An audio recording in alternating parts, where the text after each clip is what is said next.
Sobre esta decisão de Alexandre de Moraes, a gente vai conversar agora com a repórter Gabriela Prado. Apesar das advertências, o ministro do STF descartou uma prisão preventiva de Jair Bolsonaro neste momento. Gabi, muito boa tarde. Moraes entendeu que houve uma irregularidade isolada da parte do ex-presidente ao aparecer ali no Congresso Nacional, mostrar a tornozeleira ali na escadaria ali que dá em direção à chapelaria, mas não teve prisão preventiva. Muito boa tarde, bem-vinda, Gabriela Prado. Obrigada, Yuri. Boa tarde a você, a Débora e a todos. Olha, dessa vez não teve prisão preventiva, mas o ministro Alexandre de Moraes coloca que se for reiterado esse descumprimento de medidas cautelares, aí sim pode vir uma ordem de prisão. Ele considerou esse um fato isolado e também considerou o argumento da defesa que Jair Bolsonaro não tinha a intenção de descumprir qualquer medida cautelar.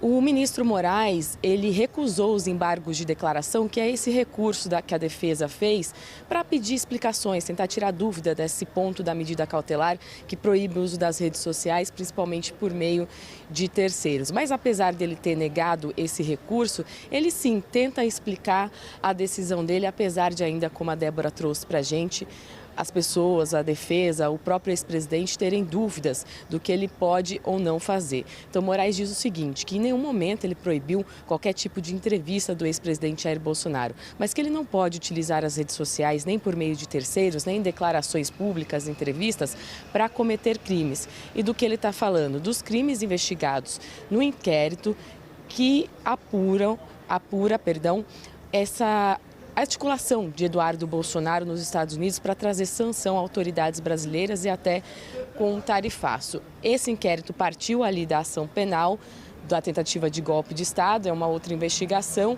mas que tenta aí investigar os crimes de obstrução de justiça, coação no curso do processo e atentado à soberania.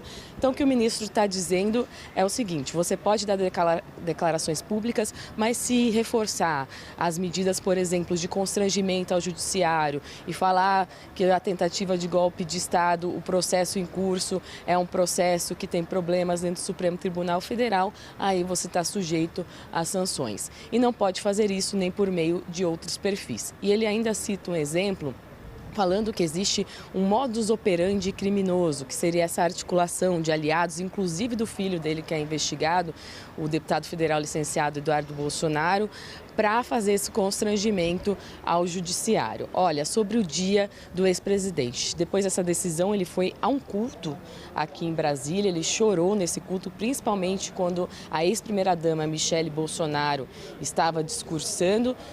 E depois desse culto ele veio aqui, como tem sido de costume, à sede nacional do Partido Liberal. Ao chegar aqui, ele disse que iria consultar os advogados para ver se ele poderia conversar com os jornalistas, mas ele segue aqui no prédio em reunião e a perspectiva é que ele permaneça aqui durante a tarde, como tem sido de costume, desde a aplicação dessas medidas cautelares. Volto com vocês.